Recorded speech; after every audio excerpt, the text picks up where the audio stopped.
Welcome back to Up in the Blue Seats, our Rangers podcast from the New York Post. Jake Brown here with Rangers beat writer for the Post, Mollie Walker. Larry Brooks, our Hall of Famer, is also with us. And later in the program, we will chat with Devils lead reporter Amanda Stein as we get ready for the huge matchup Thursday night at Prudential Center. The Rangers have clinched a playoff spot back-to-back years, and we're here to talk about it. And Larry, let's get right into the nitty-gritty. This is a crucial matchup in Prudential Center between two teams and now three that can make the playoffs. It's only happened, three times ever that all three metropolitan local teams have made it. Just how big is this matchup Thursday? You know, ticket prices are pretty high considering it's in New Jersey. We're used to that at the Garden, but how big is this matchup Thursday for home ice?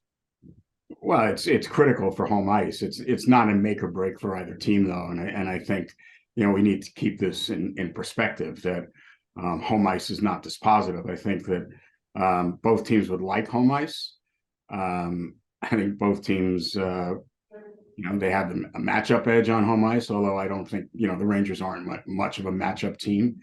But I like they'd like to have games 1 and 7 at the Garden if they can. So tomorrow night's an important game for them. But it's not a make or break night. You're not gonna. You're not going to extend your players to play 26 minutes so they can win this game at the expense. They have a game coming up on Friday night in Buffalo and then Sunday afternoon in Washington. So, yeah, it's an important regular season game. I remember going back to 07, 08, when the Rangers and Devils played on the final game of the season. And I'm pretty sure that was for home ice.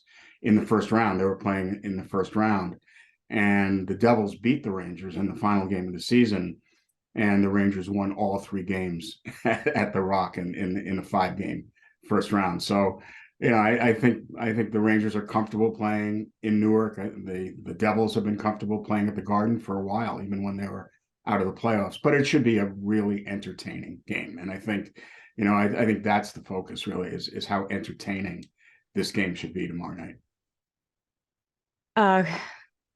Going to the ice time, I guess, Turk was talking about that today, that he's comfortable with how he's been deploying his forwards and divvying up the ice time. And it sounds like he's pretty amenable to the whole concept of load management and workload management at this time of year. I remember last season, I think it was with 3 or 4 games left in the regular season, we saw them sit a couple of the regular guys a little bit. It was the next to last game of the season, and they sat out Zibanejad and Kreider. Mm-hmm. The only game they missed all year, right? And Trouba too. Sat out a game, and I'm pretty sure he played 81. I think the only guy they allowed to play was K'Andre Miller, and he played all 82. But they did that on the next to last game of the regular season. This year, obviously, they can't sit anybody because they have no extra players. Yeah, they're healthy players, so they're not going to sit anybody. But they are rotating their 4 lines, and I think again they're doing it. I think not to overburden players, but they're doing it because now they have a substantial 4-line rotation. And when we talk about adding Kane and Tarasenko, obviously it bolstered the top 6, but it bolstered the 4th line. I mean, they put Jimmy Vesey and Barclay Goodrow, who had been playing up in the top 6 or top 9 essentially all year, back on the 4th line. And so now they have a formidable 4th line with those two and Tyler Mott. So it's really changed the equation. The acquisitions of Kane and Tarasenko changed the equation in more ways than one, because now they have 4 lines who the coach trusts. And so when you have a 4th line that's getting 11, 12 minutes a night at even strength, that immediately brings the top down. They're not in the 20s anymore. They're not in the 19s. They're maybe playing 16 at 5-on-5, and that's certainly the way you want to go into the playoffs. You don't want you don't want to burn out your top guys. And I thought the 4th line played too little the first half of the season, but now they've got it rolling. Do you think there is reasonable cause for concern, though, of how fresh this Rangers team is, considering they can't do that since they don't have any extras to throw in there because they haven't put Lindgren on LTIR, and the fact that they had that stretch during the whole Patrick Kane fiasco that they were playing shorthanded so many times, and people like Adam Fox were skating 28, 29 minutes a night for like 4 games straight. Yeah, I think there was a residual effect of that, but I think it's past. I think we saw that maybe 2 weeks ago. I think they've gotten past that. Hockey is, and for better or worse, hockey is not a load management sport. You're not going to have guys say, "I want to sit tomorrow," or "I don't want to play in this game," or you're not going to strategize with the front office. Well, when are we going to sit out Zibanejad because we only want him to play 9 of the final 12 games? That's just not happening in hockey. Maybe, in the next 2, 3, 4, 5 years, so someone will be able to prove that that's beneficial. But until then, it's just, it's ingrained in players.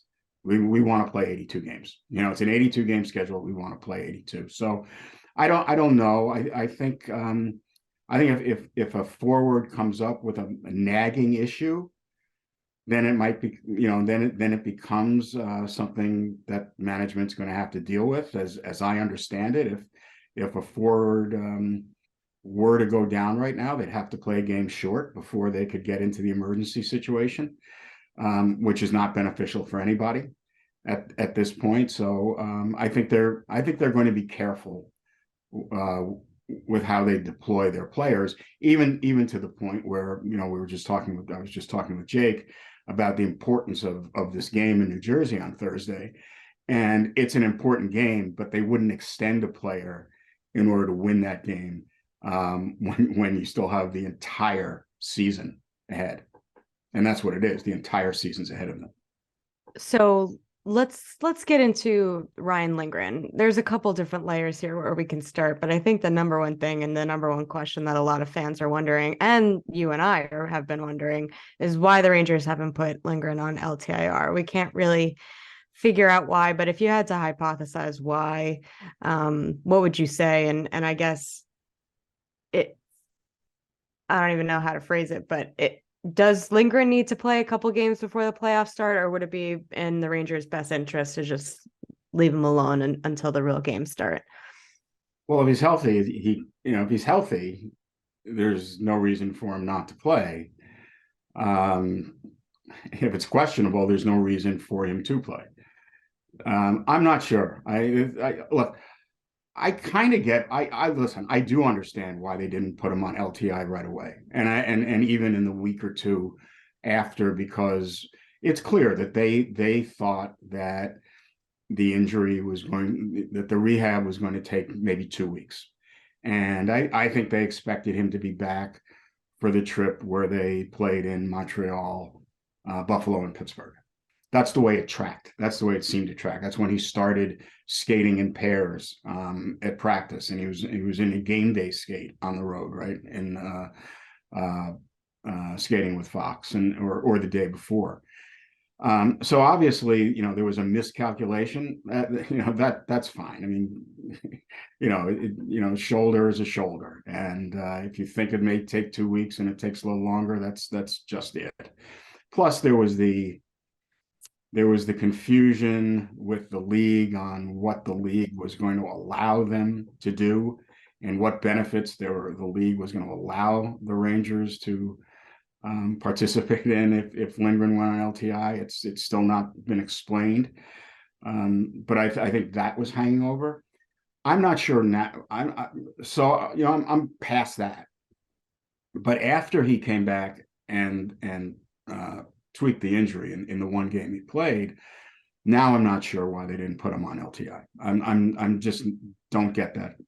I must be missing something. I just don't understand it. It doesn't mean there's malfeasance or misfeasance going on. It's just I don't quite get it. I think it would be advantageous to have a couple of guys up. I think it would be, I understand Hartford's in a playoff race, but, I think it would be beneficial, say, to have Will Cooley up skating with the team, the last couple of weeks of the season, to have an extra if you need one. Maybe to have, Libor Hayek or Zach Jones up, or Matt Robertson just up and skating, because that in the long run, a long playoff run, inevitably there are going to be injuries. And so why not, be able to acclimate a player in? So I don't know, but it's not as if these are thoughts that are exclusive to me or to you. It's like, I'm sure Chris Drury is dealing with this every minute, every day, and there's a reason. It's we just don't know what it is. We've talked about having a little bit of an inkling that maybe the Rangers, with their whole cap situation and with what we saw, how the league intervened during the whole Patrick Kane thing, denying their emergency recall, because they felt like they put themselves in the man short situation. I almost feel like behind closed doors, the Rangers aren't even sure if putting Lindgren on LTIR would be the most beneficial thing. So I feel like that's a layer that not a lot of people might be aware about. I don't think that Lindgren needs to play before the playoffs. I think if he's ready, then yes, it would probably be somewhat helpful for him to get a game or two the final week. But I don't think he needs it. I think, if he's out the rest of the regular season, I don't think it would detract from his performance in game one. And we know that Lindgren wasn't 100% during the Rangers playoff run last season. Right. He was playing on a bummed ankle, I believe it was. So I think that's definitely something the Rangers are probably taking into consideration as they maneuver this situation, because, obviously a Ryan Lindgren at 100% is a lot better than a Ryan Lindgren at 50%. Larry, how special is this for you that all three local teams will be in the playoffs? You're a guy who used to cover the Devils. You did that full time, right? And you've covered the Islanders a bit, and obviously the Rangers. It never happened. So what does this mean to you as a guy who's covered all three? Oh, it's great. It's great for hockey in the area. It's a cliche, but it's true. The dream scenario is for, and listen, I apologize to Amanda Stein, and I apologize to all my friends over in New Jersey and all my friends on the island, but the one or two of them. But the dream scenario is for the Rangers and Devils to play in round one, the Rangers to win that series, the Islanders then to win their first round series against, hypothetically, Carolina, and then the Rangers and Islanders play in the second round. And so you would have, a month of Rangers, Devils, Rangers, Islanders, and then you would have a New York team in the conference finals. So I think that would generate an immense amount of interest. The Rangers and Devils are supremely talented teams with headline acts. The Islanders are a different kind of an animal. They're a playoff home team, and they play playoff style all year. I think to the detriment the first 50 or 60 games, obviously to their benefit when it gets down to the crunch. But it would just be a notable hockey spring if all three teams are in, and if there could possibly be 2 rounds of New York, New Jersey, New York, New York. We go from the Battle of the Hudson to the Battle of New York. It would just be a dream scenario.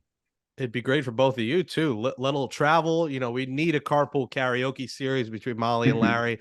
It would have to be in the works. Would love to see that. Larry Brooks on Twitter, NYP_Brooksy. Read his stories in the post at nypost.com. Enjoy the game in Jersey, and we'll talk to you next week. Thanks, Larry. Thanks. See you.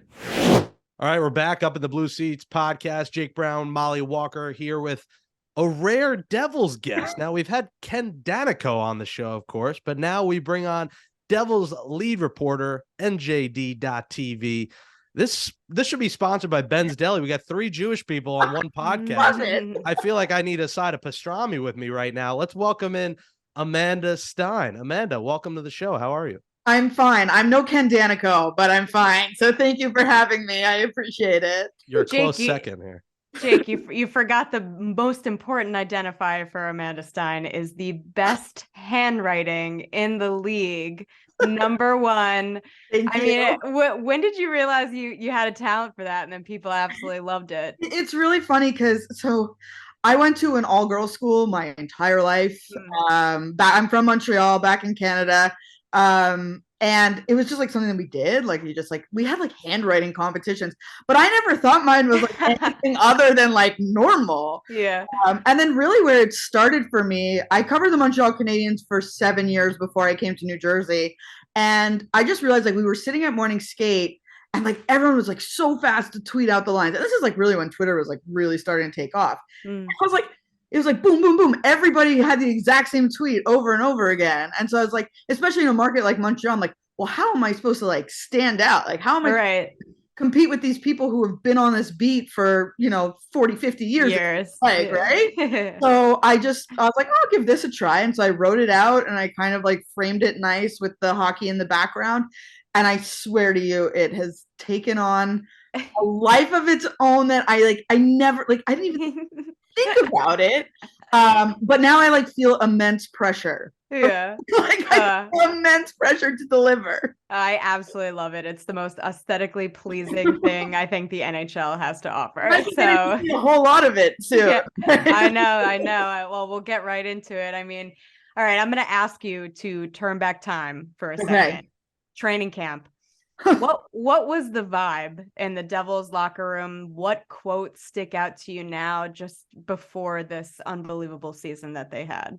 I mean, I think the vibe that I really felt from day one was they were sick and tired of being after 82 games, not accomplishing anything that they really set out to do other than maybe individual stats. I love it. And knowing that they were better than what their record was, whatever that really means, right?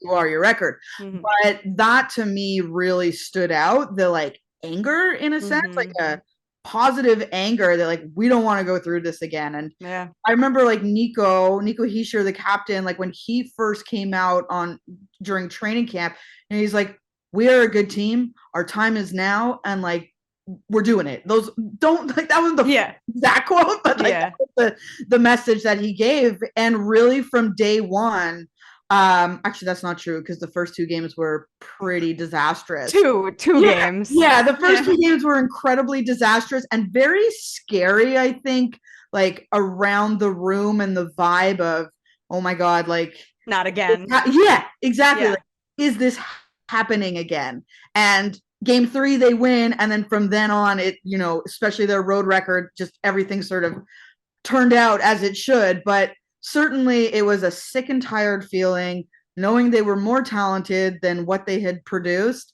and they were ready to prove it, and like not to anyone else but themselves. Like I really, really fundamentally feel that it was about proving it to themselves that they could do it, and then the rest sort of follows. Yeah, 100%. I mean, I think everybody watching that team could kind of feel almost that pissed off approach that they had to the game, because they were. I was there every day. Trust me. Yeah. You mentioned something about like a quote, and one quote that really sticks out to me was after the second game that they lost. I was talking to Miles Wood, and one of the things he basically says is, I am tired of being on bad teams. And so, and he's the second longest tenured Devil currently on the roster behind David Severson. I think this is his 7th year, 8th year, something like that. So he's been through the ringer with this team in terms of rebuilding, in terms of going through the really dry days. And so that was a quote that really struck, and I think he almost felt that. Well, he did. He apologized. Yeah, he apologized for saying it. And what I would say is that I actually didn't think he had to apologize. No, not at all. Because I think it's what a lot of people were feeling, but I think mostly because it ended up taking off and probably a little out of context, that he felt he needed to say something, and I totally respect him for that. But I understood what he was trying to say, because it's what everyone was feeling after those first 2 games. It's like, oh my God, are we going to do this again? Right. And turned it around after that, and here we are. Yeah, you need that raw and real kind of perspective, especially, from our points of view in terms of creating content. But that's accurate. Like, a quote like that, you can feel it in your bones, like how much he meant it. I do remember that whole thing going down and him having to apologize and being like, I felt bad. I felt yeah, that he had to apologize, and I talked to him after, and I mean, it's not like it wasn't anything I did, but no, just to let him know that, like, also, like, I work internally with the team, right? So I right, meet them all the time, and I was right. like, Miles, like, what you said, I think most people understood what you were trying to say. So 100%. I mean, everybody's always talking about we need more personality in the NHL. Like that's Right. personality right there. Mhm. That, like, he meant it when he said it. Yeah. How do you feel like the team has handled the success and the spotlight? Because I know the Rangers are a different kind of team because, it's New York, it's Manhattan, it's a different kind of spotlight. And the Devils have just kind of always been a little bit of a little brother in that sense. But in terms of all the attention that they got this season after that fast start, how did you see, especially guys like Jack Hughes, handle that kind of spotlight? It's interesting because there will always be that vibe, right? When you're in this market, there's so many professional sports teams. But I think what's the beautiful thing is that they've put themselves on the map in a different way, where they are part of the higher echelon discussion. And it's funny because a lot of our guys have been individual stars in their own right. So right. You talk about someone like Jack Hughes and handling it. He's handled it since he was 12 years old, right? Yeah. So Mm-hmm. you're just handling it in a different context of being with the team, which is probably easier, right? You can deflect other people. Right. Nico Hischier is just like the most relaxed, chilled guy and so damn focused. Mm-hmm. Like and it's not like a facade, right? You know how sometimes you think, like, are they putting on an act? It's not. Like, he's just totally concentrated on doing the best he can. And I think it's been exciting for the group to really, see other people take notice of what they're doing here. Because you're right, they have in the past lived in certain shadows. But now they have the star talent, the true star talent, that when you're going into other arenas, people are, saying, like, I want to go see Jack Hughes play. And that's a great thing for this team because they're really coming into their own. And on top of that, they're coming into their own as stars together. So they've been through the highs, they've been through the lows together.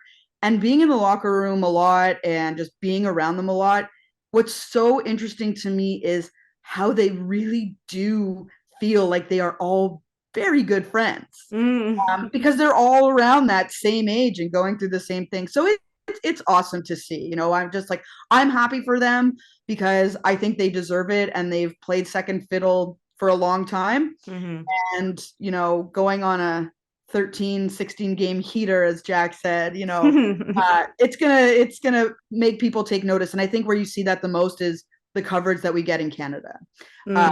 That's when you really know that. Oh yeah, once the Canadians step in and they pick up on it. I mean, that's it.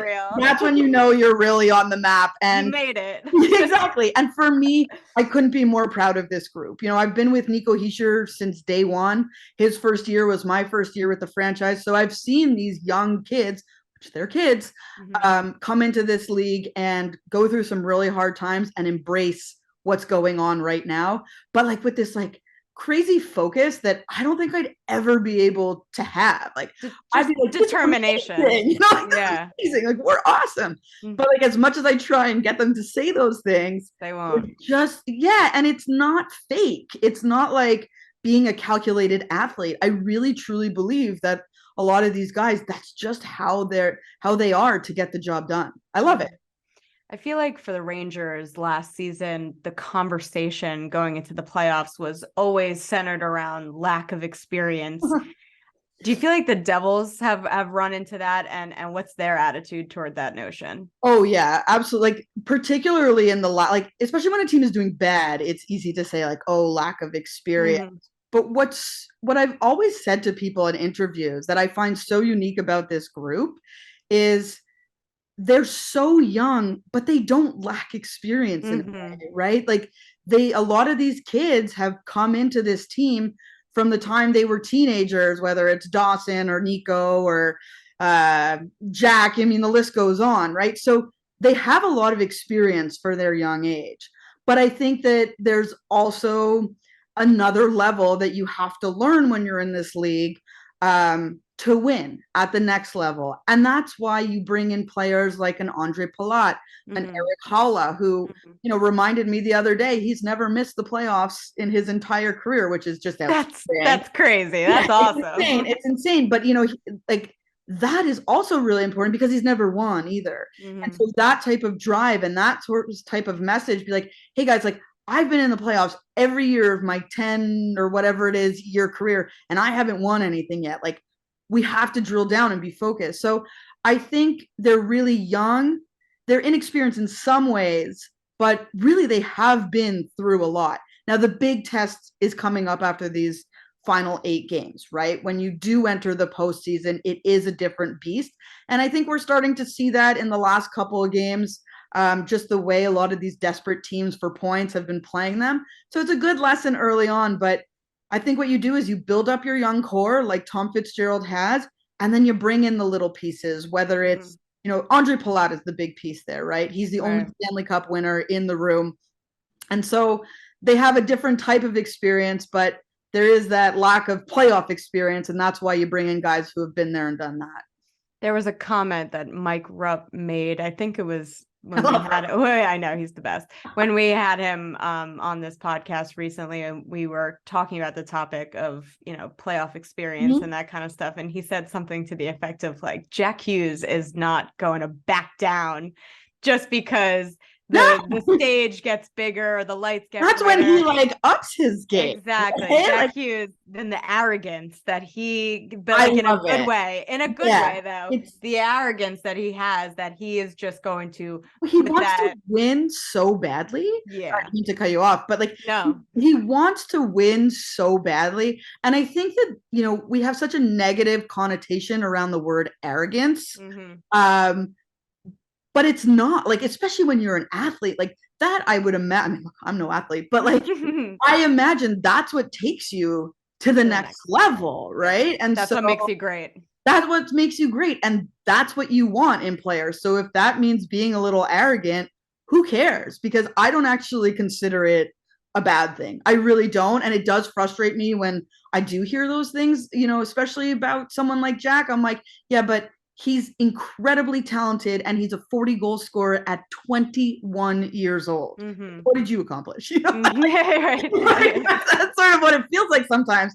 And then you have someone like Andre Palat, who I mentioned before. I mean, talk about a guy who raises his game in the big moment. Yes. That's why he's here, and that's what he did for Tampa. I mean, I wanted to tell him, but I didn't, because I don't want to be all weird. But he single-handedly won me playoff pool just by his performance 2 years ago. Yeah.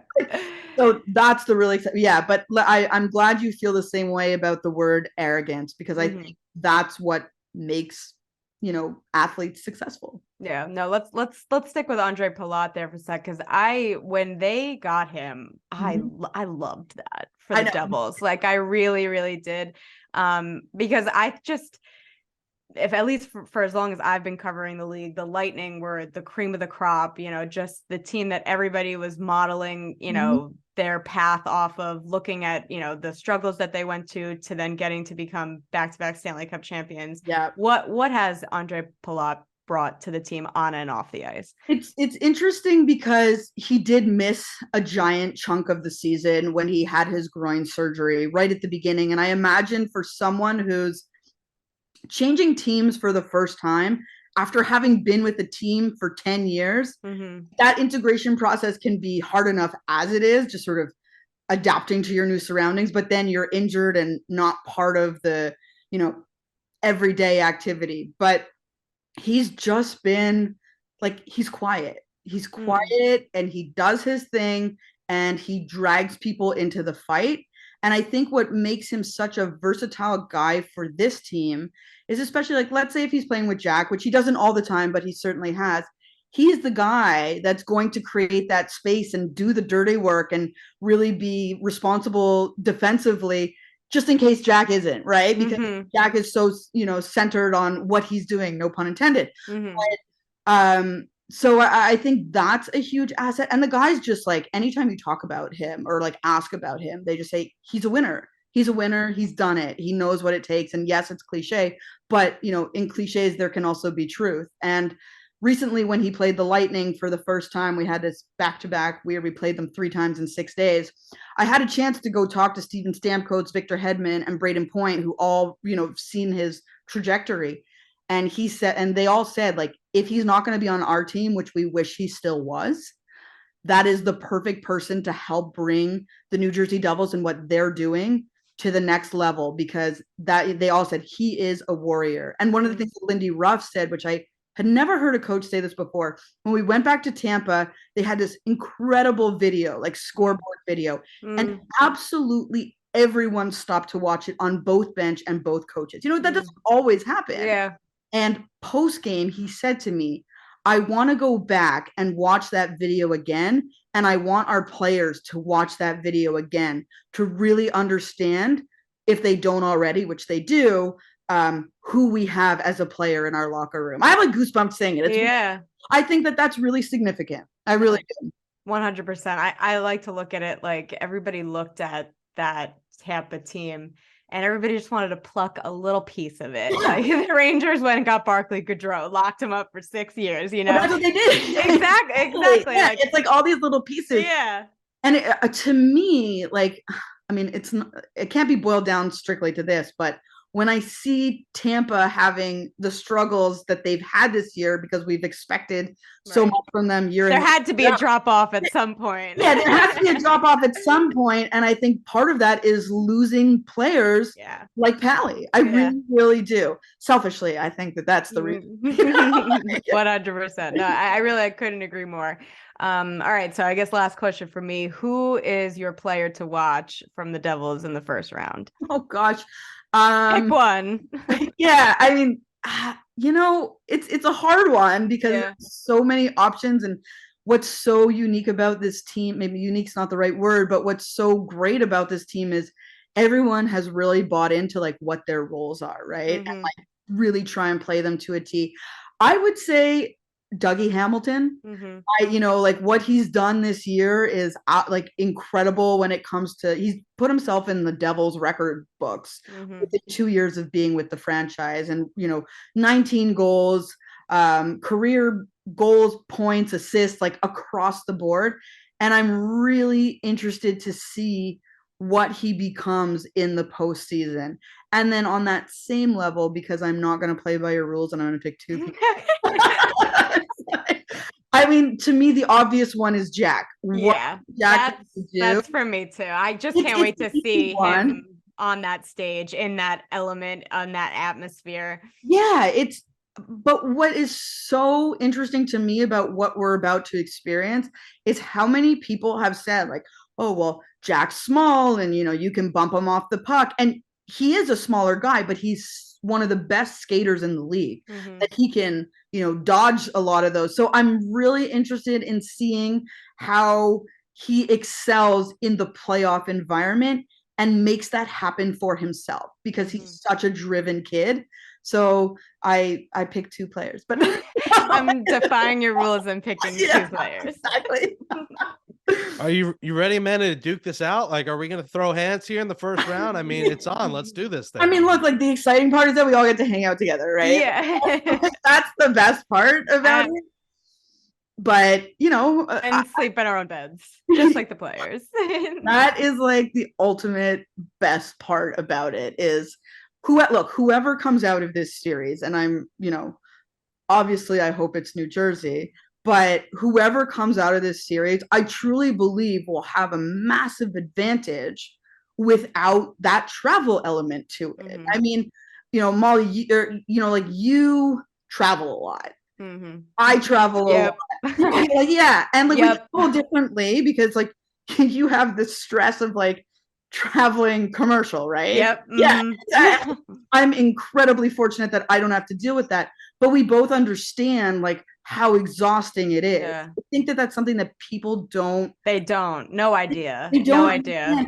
And there's like a lot of times where I'm just like, I don't even have to like do anything tonight. You know, like I have to sit at a computer and watch and write, right? Yeah, yeah. Can you imagine what it's like to actually be Jump on playing the a ice and 60-minute hockey game? Exactly. 100%. I feel like I say it to the guys all the time. I'm like, I'm tired just watching you guys. Like, I don't know how you're doing it because I'm exhausted just sitting here watching you.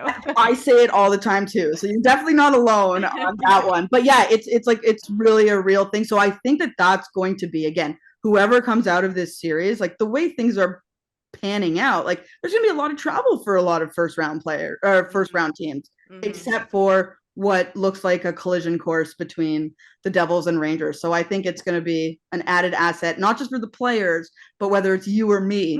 But for us too. But for us too. And Newark Airport is a dump. Let's be real. I mean, flying into there, the videos just from afar of me seeing, I'm like, I don't want to have to travel there. So Molly, is that where you travel out of, Molly, or do you I used to when I lived in Jersey. I was a big Newark goer, but now I'm a LaGuardia gal. But don't none of that shade for Newark. Newark is fine. Newark I got to rep New York. fine. I got a Jersey girl and a Jersey Devils girl here. I got to show up for New York here. So I will say this, like, I think what could be really interesting to sort of see from people who aren't local is experiencing Prudential Center and the way it's been built up. I've gotten such a bad rap. It really like that's how I felt when I moved. I was like, oh, okay. But now living here, and it's like there are restaurants, there's a park across the street, there's this beautiful condo building going on. Like, I don't know. I just want to see people experience Newark because I think it gets a really bad rap. And I sense a slight smidge of bias there. Just a bias. smidge. There's total bias. But you know, come see Newark. Come explore. You won't be disappointed. I will take you to some good eating spots. Okay. Deal. They do exist there. Deal. I'll hold you to that. Yeah, absolutely. all right, Newark tour guide Amanda Stein. You catch her NJD.TV with the Devils. Amanda C. Stein on Twitter. Amanda, looking forward to hopefully seeing you in that first round of the playoffs. Thanks for coming on up in the blue seats. Guys, thank you so much for having me. This was so much fun. And yes, like I said, it's probably a collision course between Devils and Rangers. So this is going to be wild. Tonight should be even crazier just to like see how these two teams match up against each other, having been so, changed since the last time they played. Let's do it. Thanks for coming on. All righty, Molly. Great stuff there from Amanda Stein. That wraps up episode 119 of Up in the Blue Seats, our Rangers podcast from the New York Post. Thanks to Andrew Hartz and the intern Josh Crawford for helping me produce this show. Catch up on all old episodes, subscribing on Apple Podcasts, Spotify, Stitcher, Google, Amazon, wherever you get podcasts. Just search for Up in the Blue Seats. And if you want to watch the show and see our pretty faces, you can watch on the New York Post Sports YouTube page. Click that thumbs up button, comment below. Do you want home ice? Are you excited? Let us know your thoughts on the blue shirts by commenting on the video below. Go to that playlist Up in the Blue Seats and follow us on Twitter at Mollie Walker. That's 2 E's, 2 R's, and at Jake Brown Radio.